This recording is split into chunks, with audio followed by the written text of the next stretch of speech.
Sacrifier tout ce que l'on est pour obtenir tout ce que l'on veut. C'est l'équation glaciale qui a donné naissance à ce monstre.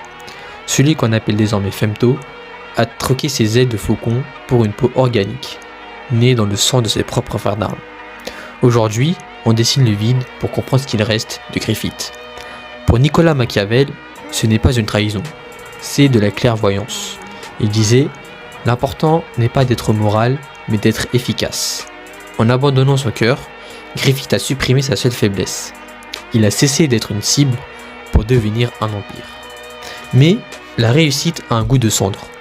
Le philosophe Schopenhauer expliquait que le désir est un tourment. Une fois le but atteint, il ne reste que l'ennui ou le néant. Regardez ce dessin. Ce n'est plus un homme qui triomphe, c'est une statue qui contemple son propre vide intérieur. Chaque trait de plume souligne cette absence de vie, cette perfection morte qui ne ressent plus rien. Au sommet de sa puissance, Griffith est plus seul que jamais. On en vient alors à se demander, peut-on encore appeler cela une réussite quand le prix à payer est son humanité? Peut-être pas.